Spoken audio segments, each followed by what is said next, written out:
Is me RJ Yasmin और आप सुन रहे हैं रेडियो सनशाइन।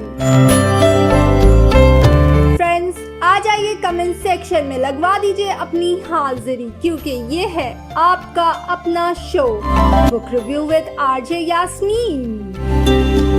शो की रवायत को बरकरार रखते हुए आज मैं जिस किताब के साथ हाजिर हुई हूँ वो है बहुत ही इंटरेस्टिंग, इंस्पायरिंग, मोटिवेशन से भरपूर और सबसे मुनफरिद। विदाउट फर्दर डिले चलते हैं कुतुब खाने की जानिब और देखते हैं कौन सी किताब हमारे साथ पल्स ऑफ विजडम शेयर करने वाली है।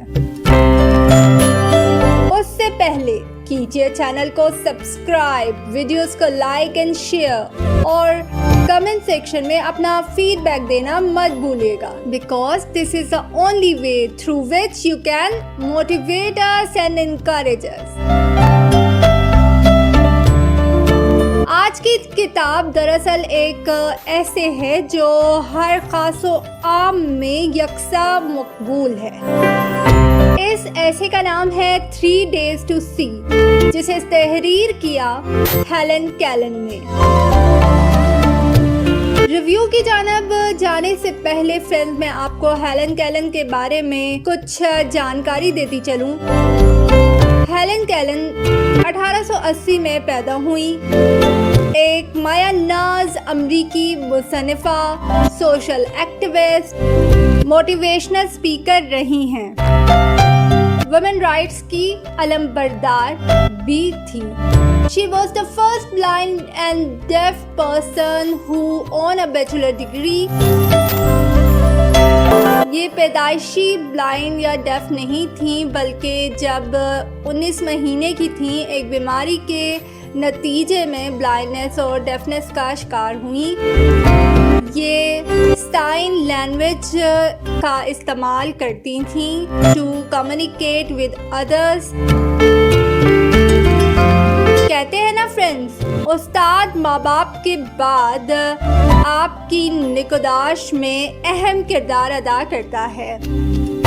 सिमिलरली हेलन केलन के केस में भी जो वो वॉइस लेसन्स लेती थी और वॉइसेस को भी समझने लगी थी, लिखना भी शुरू कर दिया था उन्होंने, ये सब कुछ वो अपनी टीचर की मदद से करती थी।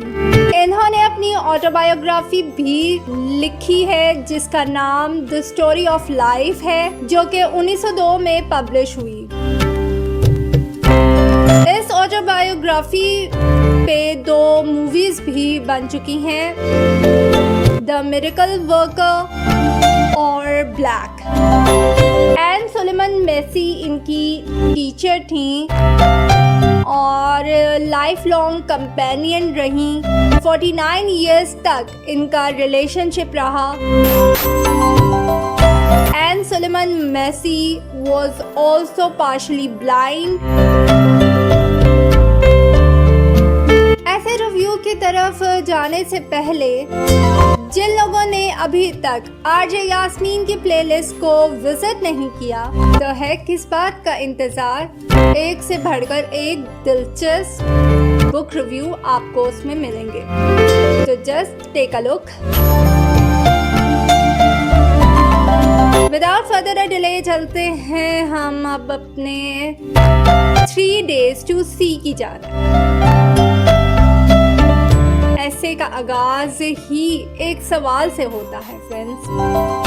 अगर हमें पता चल जाए कि हमारी जिंदगी खत्म होने वाली है, हम उन आखिरी लम्हात या उन आखिरी घंटों में क्या करेंगे, हम किस तरह से अपनी जिंदगी गुजारना चाहेंगे, उन आखिरी घंटों में, उन आखिरी लम्हात में क्या मिलता है हमें जिंदगी को पछतावों की नजर करने से। हेलन केलन कहती हैं कि मैं सोचती हूँ क्यों ना जिंदगी का हर एक लम्हा ऐसे गुजारा जाए जैसे आपका वो आखिरी लम्हा हो, वो आखिरी मिनट हो। वही इंसान उन सलाहियतों की कदर कर सकता है, वो उन नेमतों की कदर कर सकता है जो उन सेंसेस से महरूम हो। कभी कभार मैं सोचती हूँ कि अगर इंसान को हम ब्लाइंड कर दें या अंधेरा उसका मुकद्दर बना दें और खामोशी से उसे रोशनास कराएं तो वो इन ब्लेसिंग्स को वैल्यू करेगा। हेलन केलन लिखती हैं कि एक मर्तबा उन्होंने अपने एक दोस्त से पूछा जो कि वॉक से आई थी, तुमने वॉक के दौरान क्या देखा? And she replied, nothing in particular. Helen was wonder how it is possible. ये कैसे हो सकता है कि कुदरत की खूबसूरती हर सू बिखरी हो, सनराइज हो रहा है, फ्लावर्स है, नेचर है, कुदरत के रंग हर सू बाहर दिखा रहे हैं। जिस चीज के लिए मैं तरसती हूँ वो आपके लिए जस्ट इन पर्टिकुलर है, फॉर ग्रांटेड है। जिस चीजों के लिए, जिन सेंसेस के लिए मैं तरसती हूँ, मैं देखना चाहती हूँ, वो आपके लिए फॉर ग्रांटेड है। If I was given 3 days to see, पहले दिन मैं क्या करूँगी? पहले दिन मैं सबसे पहले अपनी रहनुमा, अपनी टीचर को देखना चाहूँगी। मैं अपने दोस्तों को देखना चाहूँगी, उनके फेशियल एक्सप्रेशंस को देखना चाहूँगी, उन रिएक्शंस को देखना चाहूँगी जो मेरे दोस्त मेरे से बात करते वक्त उनके चेहरे पे एक्सप्रेशंस आते हैं। मैं उन रिएक्शंस को देखना चाहूँगी, मैं उन एक्सप्रेशंस को देखना चाहूँगी। मैं एक बच्चा देखना चाहूँगी, एक बच्चे की मासूम मुस्कुराहट को देखना चाहूँगी, मैं उस बच्चे की मासूमियत को देखना चाहूँगी, मैं अपने डॉग्स को देखना चाहूँगी, मैं अपने घर को देखना चाहूँगी। है ना फ्रेंड्स, कितनी छोटी छोटी डिजायर्स हैं, छोटी छोटी विशेस हैं। दोपहर को मैं जंगल जाऊँगी, फितरत की खूबसूरती को अपनी आंखों में समाना चाहूँगी।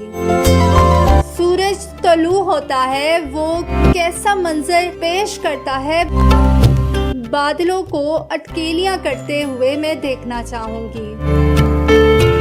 वापसी पे किसी फार्म पे ठहरूंगी। रात के वक्त में इंसान की बनाई हुई लाइट्स में चीजें देखना चाहूँगी। सेकेंड डे मैं डॉन देखना चाहूँगी, सूरज कैसे निकलता है मैं वो देखना चाहूँगी, सुबह कैसे नमो होती है मैं वो देखना चाहूँगी। कहती है कि मैं ना पास्ट देख सकती हूँ ना मैं प्रेजेंट देख सकती हूँ, लेकिन एक जगह है जहाँ मैं I can quench my thirst of seeing past and present। वो है म्यूजियम ऑफ नेचुरल हिस्ट्री। मैं म्यूजियम ऑफ नेचुरल हिस्ट्री देखूंगी, मैं वहाँ जाऊंगी। मैं मेट्रोपॉलिटन ऑफ आर्ट वर्ल्ड वहाँ जाऊंगी। इवनिंग में मैं थिएटर में जाऊंगी, मूवी देखूंगी। मैं एक्शन सीक्वेंस देखना चाहूंगी। मैं थर्ड डे में दोबारा तुलुए आफ्ताब को देखूंगी। अपने घर के सराउंडिंग्स में जितने गार्डन हैं, ट्रीज हैं, उन सब को देखूंगी। New York will be my next destination. वहां जाके बिल्डिंग्स देखूंगी, डाउनटाउन जाऊंगी। मैं बिजी कॉर्नर में खड़े होके लोगों की आंखों से उनकी जिंदगियों का अंदाजा लगाऊंगी। I will love to see the people's expression, explore the outer world। Then मैं पार्क एवेन्यू चली जाऊंगी, वहाँ खेलते हुए छोटे बच्चों को देखूंगी। क्लम्स जाऊंगी, फैक्ट्रीज देखूंगी। रात में फनी प्ले देखूंगी। Then to conclude her essay she said, ऐसे अपनी आंखों का इस्तेमाल करो जैसे कल तुमसे तुम्हारी आंखें छिन जाएंगी। अपने सेंसेस का ऐसे इस्तेमाल करो जैसे कल तुमसे ये सेंसेस तुम्हारे पास नहीं होंगी और तुम ब्लाइंड हो जाओगे। परिंदों की आवाजों से ऐसे महसूस हो कि शायद कल तुम्हारे पास समात ही ना हो। हर सेंस को इसी तरह यूज करो जैसे कल तुम्हारे पास वो ना हो। हमेशा अल्लाह का शुक्र अदा करें। दुनिया में जितनी भी खूबसूरती है उसका अंदाज़ा आपको अपनी सेंसेस से ही हो सकता है। एट द एंड फ्रेंड्स, आप मुझे ये बताएं कि अगर आपको 3 डेज मिले, आप अपनी कौन सी विशेस फुलफिल करना चाहेंगे। यहाँ पे मैं एक ब्लाइंड पोइट हैं, उनकी पोइट्री शेयर करना चाहूँगी। उनका नाम है John Milton.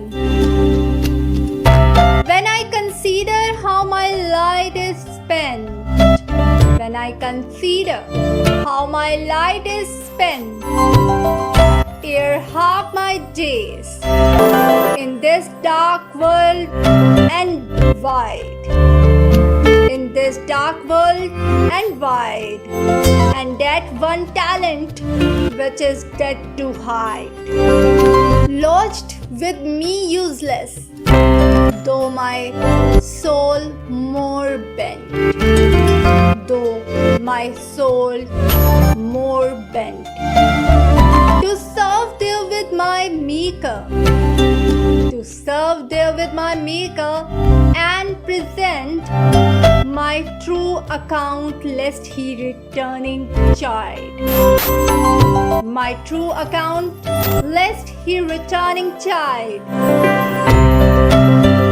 Doth God exact their labor, light denied. Doth God exact their labor, light denied. I fondly ask, but patience to prevent. That murmur soon replies, God doth not need. God doth not need either man's work or his own gifts who best bear his mild yoke. Bear his mild yoke, so serve him best. Bear his mild yoke, they serve him best. His state is kingly, thousand at his bidding speed, and post and land oceans without rest. They also serve, who only stand and wait. They also serve, who only stand and wait. On this note, रखेगा अपना बहुत सा ख्याल और कोशिश कीजिएगा कि आपसे किसी को तकलीफ ना हो।